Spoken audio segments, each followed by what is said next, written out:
Merci beaucoup, Madame la Présidente. La parole est à Monsieur Stéphane Saint-André du groupe radical, républicain, démocrate et progressiste. Madame la Présidente, Monsieur le Premier ministre, Madame, Messieurs les ministres, chers collègues, comme le Président de la République l'annonçait devant le Congrès la semaine dernière, nous sommes en guerre. Nous sommes en guerre contre des terroristes barbares qui ont pris pour cible ce que nous sommes, les symboles d'un mode de vie libre, laïque et pacifique.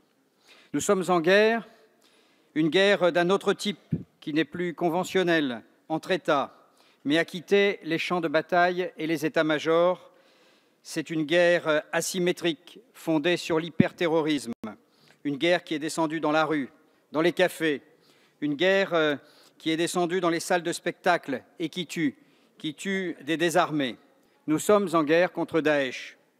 Issue d'une branche dissidente d'Al-Qaïda, cette organisation terroriste autoproclamée depuis 2014, État islamique en Irak et au Levant, est devenue peu à peu la plus puissante et dangereuse dans la région et dans le monde. D'abord, par l'immense territoire qu'elle a sous contrôle, puisque Daesh étend son influence sur environ la moitié des territoires irakiens et syriens, contrôlant les principaux points de communication et axes stratégiques que sont les villes, fleuves et postes frontières, ambitionnant d'établir à terme un califat allant du Levant à l'Irak. Daesh voudrait poursuivre son expansion terroriste. Cette organisation sectaire est un danger, car elle dispose de moyens financiers considérables. En effet, sans une fortune estimée à plusieurs milliards de dollars, alimentée notamment par des avoirs récupérés dans les banques sur son territoire, l'exploitation des puits de pétrole et du raquette récoltées dans les zones sous son contrôle, Daesh ne pourrait mener ses exactions barbares. De même qu'il ne pourrait pas non plus y parvenir sans une force combattante de plusieurs dizaines de milliers d'individus venus d'Irak, de Syrie pour la plupart et d'Occident, tous obéissant à une idéologie macabre. Puisque sous couvert de principes islamiques, cette organisation prône une doctrine mafieuse et criminelle pour asservir les populations sous son contrôle. Elle y parvient en menant une épuration ethnique et religieuse, en exécutant presque systématiquement les militaires et miliciens des armées irakiennes et syriennes faits prisonniers, ainsi que les rebelles syriens, en massacrant des civils, notamment dans certaines communautés, comme celle des chrétiens d'Orient, des yézidis, des Kurdes, pour ne citer qu'elles, avec des méthodes d'exécution qui sont toujours les mêmes, c'est-à-dire barbares, fusillades, décapitations, crucifiements et lapidations. C'est donc à juste titre que Daesh est accusé de crimes de guerre, de nettoyage ethnique et de crimes contre l'humanité. En plus de s'en prendre aux hommes, aux femmes, aux enfants, les terroristes s'attaquent aussi à l'histoire, à la culture et à l'art. Ce sont déjà le musée de Mossoul, la cité assyrienne de Nemrod, le temple de Bel à Palmyre qui ont été saccagés, tant cette organisation veut éradiquer toutes les traces d'un passé dans lequel ont coexisté les civilisations et les grandes religions. Daesh fait donc montre par son idéologie, ses méthodes et ses objectifs d'une dangerosité exceptionnelle qui a pris en une année une ampleur considérable et qui, comme un mal qui gangrène, dépasse désormais les territoires qu'il a sous son contrôle. Le drame humanitaire en est la conséquence immédiate, avec l'afflux historique de réfugiés qui fuient la guerre et les massacres. L'exportation du terrorisme en est une autre, car depuis sa base arrière en Syrie, Daesh nous touche régulièrement en plein cœur.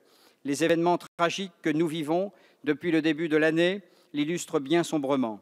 Qu'il s'agisse des attaques meurtrières de janvier ou de celles avortées fin août dans le Thalys, jusqu'à ce vendredi 13 de l'horreur, où nous n'en finissons pas depuis de pleurer nos 130 morts, sans oublier les 300 autres qui ont perdu la vie au printemps dans les attaques en Tunisie, en octobre dans la destruction d'un avion de ligne russe, en novembre dans l'attaque à la bombe à Beyrouth et ces derniers jours à Bamako, à Tunis ou en Égypte.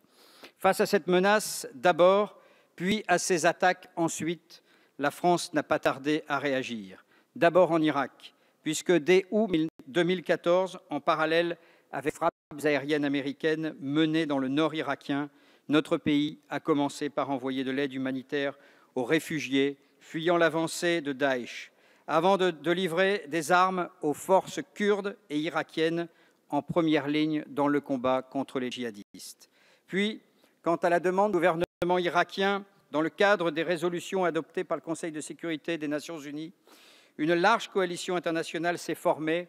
La France a pris alors l'initiative d'organiser à Paris, en septembre 2014, une conférence internationale pour la paix et la sécurité en Irak.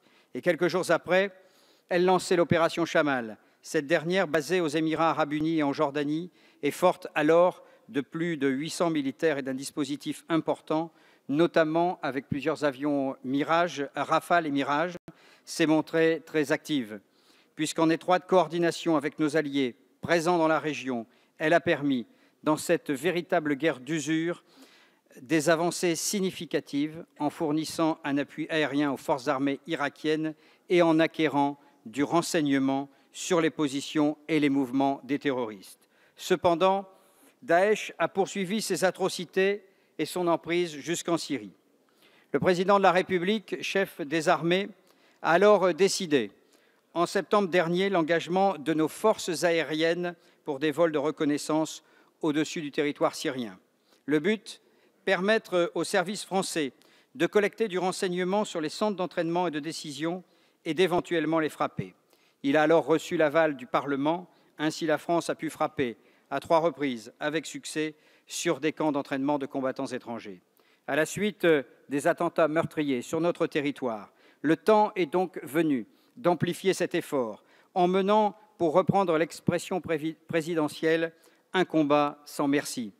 Nous saluons donc fortement, à cet effet, les décisions prises immédiatement par le chef de l'État. D'abord, en décidant d'accentuer les frappes. Ainsi, 10 de nos chasseurs bombardiers ont lancé des raids massifs, jusqu'alors jamais encore réalisés en Syrie, qui visaient Raqqa, bastion de l'État islamique. Raids qui ont détruit des postes de commandement, un centre de recrutement djihadiste, un camp d'entraînement terroriste et des dépôts d'armes et de munitions. Ensuite, en décidant d'appareiller dans le golfe Persique le porte-avions Charles de Gaulle, multipliant par 3 nos capacités d'action. Ainsi, dès lundi dernier, des chasseurs bombardiers en partirent pour frapper Ramadi et Mossoul en appui au sol de forces locales qui sont en progression contre les troupes de Daesh. En moins de 5 jours, nos armées ont montré leur capacité de mobilisation et leur efficacité. Ces frappes, nous les soutenons aussi pour la Syrie, pour ses 300 000 morts en 4 ans, ses 4 millions d'exilés, et pour son voisin, l'Irak, tout aussi dévasté. Car il faut également travailler à ce qui constitue sans doute la solution durable, une transition politique pour redonner à ces peuples une perspective politique viable. Mais elle ne pourra s'opérer en premier lieu que par un coup d'arrêt définitif à l'expansion de Daesh, pour finir par son anéantissement. Prend alors tout son sens la volonté de la France que nous soutenons de réunir au mieux une grande coalition internationale, sinon une coordination contre Daesh. D'autant qu'une résolution à l'initiative de notre pays a été adoptée le 20 novembre dernier par le Conseil de sécurité des Nations unies, permettant de prendre toutes les mesures nécessaires pour combattre l'organisation djihadiste. Par conséquent, le groupe radical, républicain, démocrate et progressiste soutient l'autorisation de la prolongation de l'engagement des forces aériennes au-dessus du territoire syrien, car si nous sommes en guerre, c'est pour gagner la paix. Merci, monsieur.